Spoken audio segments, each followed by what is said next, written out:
Le SR-71 Blackbird était l'avion espion de l'US Air Force. Reconnaissable entre tous, il détient les records mondiaux d'altitude et de vitesse. Mais pourquoi cet avion militaire est-il resté si longtemps top secret? Tout simplement parce qu'il était employé dans le cadre de missions de surveillance, de reconnaissance et d'espionnage photographique. Au cours de la guerre froide, la NASA, la CIA, l'US Navy ainsi que le département d'État américain ont tous fait appel à ces services. Entre 1968 et 1990, cet avion supersonique a été l'une des armes secrètes de l'armée américaine. En effet, le 22 décembre 1964, ce drôle d'oiseau décollait vers une gloire historique. Il est d'ailleurs toujours très présent dans l'imaginaire collectif qui ne cesse d'emprunter son image. Comment cet avion peut-il encore marquer les esprits?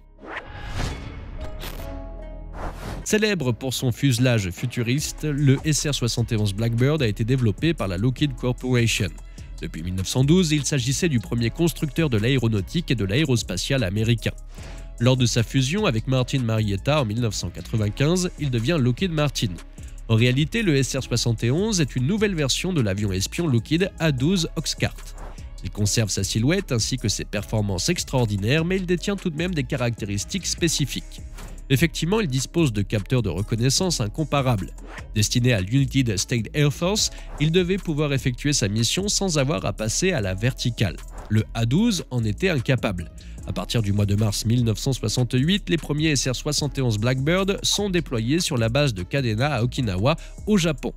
Désormais, il remplace les A-12, c'est d'ailleurs pour cela que le SR-71 est parfois surnommé Abu. Il s'agit d'un serpent noir demeurant sur certaines îles du Japon, dont Okinawa. De plus, il est arrivé sur le devant de la scène militaire à un moment où on ne l'attendait pas, à la manière d'un serpent. On peut dire aujourd'hui que la surprise fut de taille. Sa première mission prend forme le 21 mars au-dessus du Vietnam. C'est au moins 32 exemplaires de cet avion qui virent le jour dans les années 60. Finalement, il a effectué plus de 3500 sorties opérationnelles au-dessus de l'ex-Union soviétique, de la Corée du Nord ou même encore de la Libye. À ce moment-là, beaucoup de SR-71 étaient basés à Beale, en Californie. Ce James Bond de l'aviation a notamment photographié tous les sites secrets de l'URSS. Malgré les 2500 missiles qui le visaient, aucun n'est jamais parvenu à l'atteindre. Il est vrai que les missiles soviétiques n'allaient pas à plus de 2200 km/h. Lorsqu'ils volaient, le SR-71 ne passait presque jamais en dessous de la barre des 2400 km/h. De nos jours, un grand nombre de missions effectuées restent encore secrètes. Le secret militaire est parfois très difficile à percer. Cependant, certaines photos du SR-71 ont été déclassifiées. Le SR-71 volait à une altitude et à une vitesse incomparables. Il détient également le record de la traversée la plus rapide de l'Atlantique. En 1974, il aurait mis moins de 2 heures pour rallier Londres depuis New York. Ses performances exceptionnelles firent de lui un véritable héros de guerre. Ainsi, il est parvenu à échapper à de nombreux missiles soviétiques au cours de la guerre froide. Sa forme aérodynamique, mais aussi ses turboréacteurs lui ont permis de voler à une vitesse sans pareille. En effet, ces puissants turboréacteurs J-58 de General Electric représentaient l'âme du SR-71. Ils permettaient de développer une force unitaire de près de 15 tonnes. De plus, ils étaient alimentés par un carburant spécifique qui n'était autre que le JP-7. Lors d'un vol, la consommation de l'avion était telle qu'il était nécessaire de le ravitailler plusieurs fois par mission. Certes, son prix était exorbitant, mais il était proportionnel à ses capacités. Il est question de 2 milliards de dollars l'unité. Par la suite, de nombreux satellites d'observation militaire se sont développés aux États-Unis. Leurs images étaient de plus en plus précises. De ce fait, le SR-71 n'était plus aussi compétitif qu'à ses débuts. Il est vrai que les opérations du SR-71 avaient besoin d'une logistique millimétrée. Une flotte d'avions ravitailleurs spécialisés devait être capable de remplir les réservoirs des avions à tout moment. En effet, le JP-7 n'était utilisé que par le Blackbird.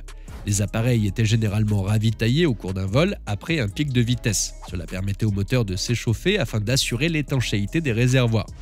Face à ces évolutions constantes dans le domaine militaire, le SR-71 fit mue sur la touche au mois de janvier 90. Pourtant, le Congrès américain ne l'entendait pas de cette oreille. En septembre 94, il vote un budget de 100 millions de dollars. Cela permettra de remettre 3 SR-71 sur le devant de la scène. De 95 à 98, ces derniers reprirent donc du service. En octobre 99, le SR-71 tire définitivement sa révérence. Son dernier vol fut réalisé pour le compte de la NASA, mais par quoi a-t-il bien pu être remplacé? La légende raconte qu'il aurait été remplacé par le fantasmagorique SR-91 Aurora. Malheureusement, l'existence de cet avion prétendument invisible au radar et d'une rapidité hors pair n'a jamais été prouvée. Quant au B-2 Spirit, il a réellement existé. Il pouvait donc prétendre au poste de remplaçant du SR-71. Pourtant, il semblerait que tout ceci ne soit uniquement le fruit d'une vague de désinformation. Sur ce point-ci, le secret militaire reste donc entier. Il est évident que la puissance et la popularité de cet appareil ont entretenu de nombreux fantasmes. Les amateurs d'aéronefs le portent au pinacle, en grande partie pour son côté agent secret si intrigant. L'engouement que le SR-71 a provoqué a marqué l'histoire au fer blanc. De nos jours encore, il est un emblème de l'aérospatiale. En effet, les constructeurs automobiles s'inspirent du SR-71 pour certains de leurs modèles de voitures. C'est d'ailleurs le cas de McLaren, le constructeur automobile britannique spécialisé dans la conception de voitures de sport haut de gamme.